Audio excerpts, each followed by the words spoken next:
Salut à tous, on est sur le dernier numéro d'ID Talks, le numéro 29 avant l'été. Et aujourd'hui, je voudrais vous parler d'un sujet hyper important qui me tient pas mal à cœur.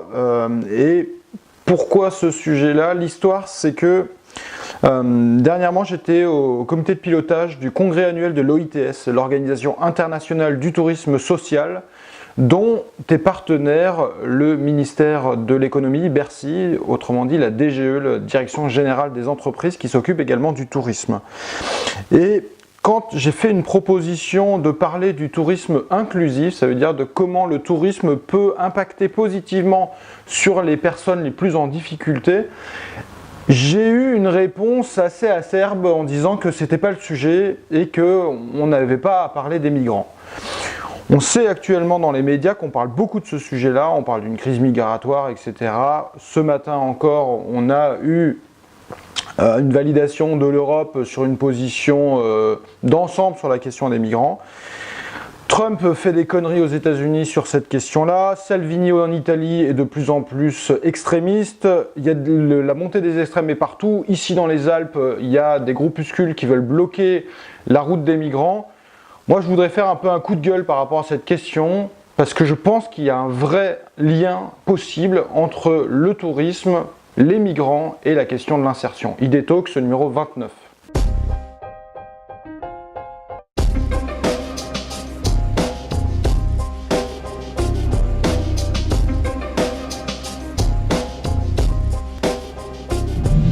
Donc cette question des migrants et le lien avec le tourisme, déjà il faut savoir de quoi on parle.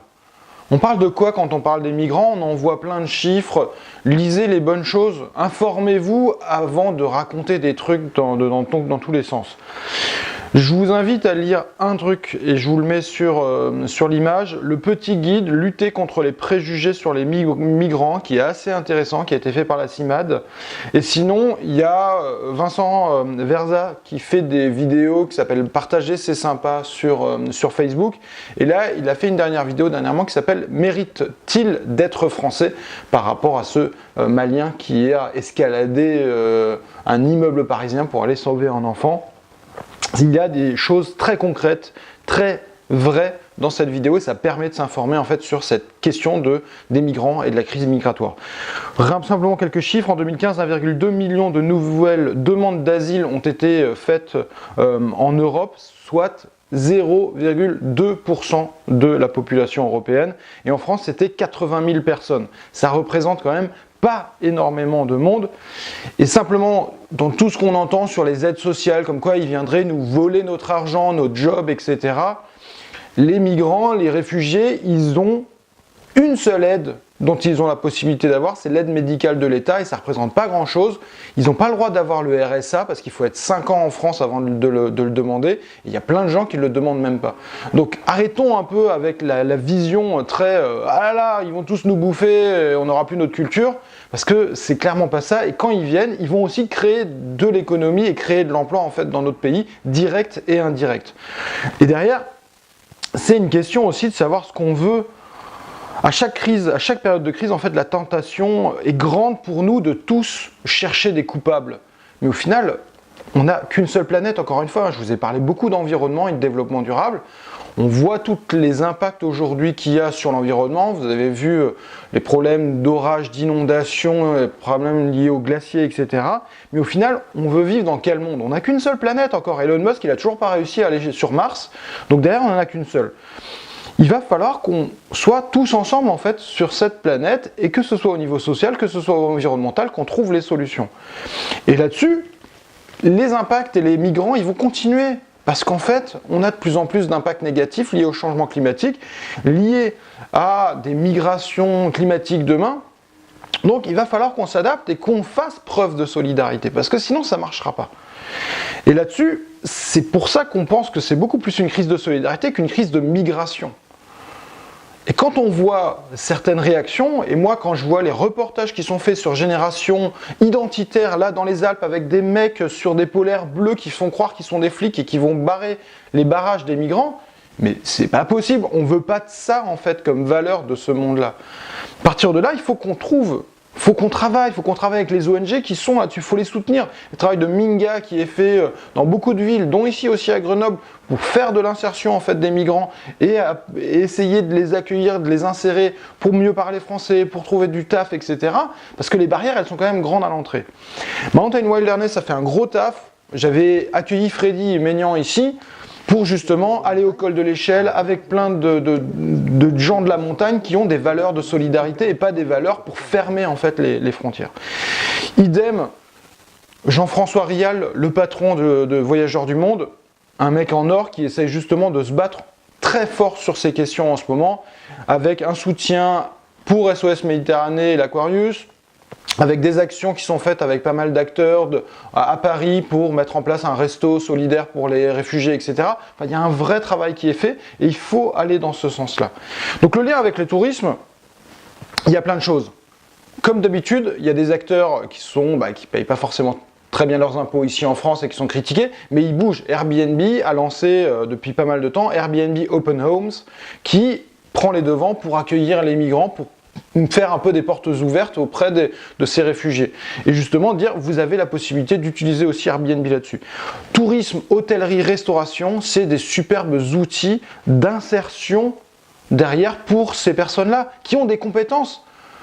63% des personnes, des réfugiés, des migrants qui viennent en France, ils ont le bac, donc ils ont presque plus le bac que nous, Français. Donc derrière, c'est des gens qui sont compétents et qui ont des vraies opportunités et compétences en fait à apporter. Il y a un food festival qui s'appelle Refugee Food Festival qui se balade un peu dans toute la France, qui est aussi hyper intéressant pour justement revaloriser ces gens-là.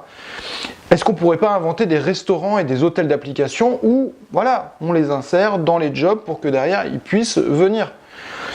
Un gros travail qui est fait par Migrant Tour et une structure en France qui s'appelle Bachtina à Paris et dans d'autres villes françaises pour aller faire capitaliser en fait sur les migrants pour qu'ils puissent proposer des visites de leur ville avec leur regard, leur culture.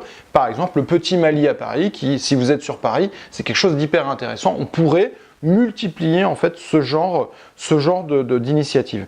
Et enfin, on a aussi derrière des startups potentiellement, parce que derrière ces gens-là, il y a aussi des entrepreneurs. Et par exemple, moi je voudrais citer Singa, qui a un incubateur à Paris qui s'appelle Kiwanda, fabrique des entrepreneurs pour justement accompagner ces gens-là sur l'insertion par l'entrepreneuriat. Et je trouve que là-dessus aussi, on pourrait aller plus loin parce que on a de plus en plus d'incubateurs tourisme en France avec le Welcome, l'Open Tourism Lab, le Slow Tourism Lab. Comment on peut intégrer en fait ces gens-là dans cette histoire-là?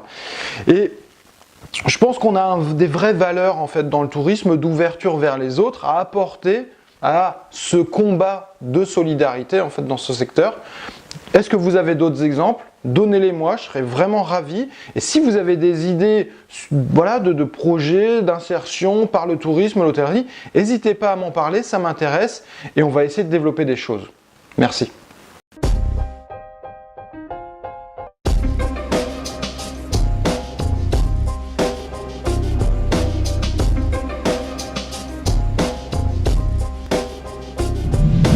Donc en conclusion, le ministère de l'économie, la DGE, moi ce que je vous invite, c'est de repenser cette question-là parce qu'elle est primordiale et parce qu'en France, on doit montrer l'exemple en fait sur cette question du lien entre migration et tourisme. Je vous conseille de lire un truc, c'est le rapport de l'Institut Montaigne, vous l'avez peut-être vu, mais lisez-le sur le droit d'asile européen. Retrouvez une solidarité, je pense que ce serait assez intéressant d'en parler.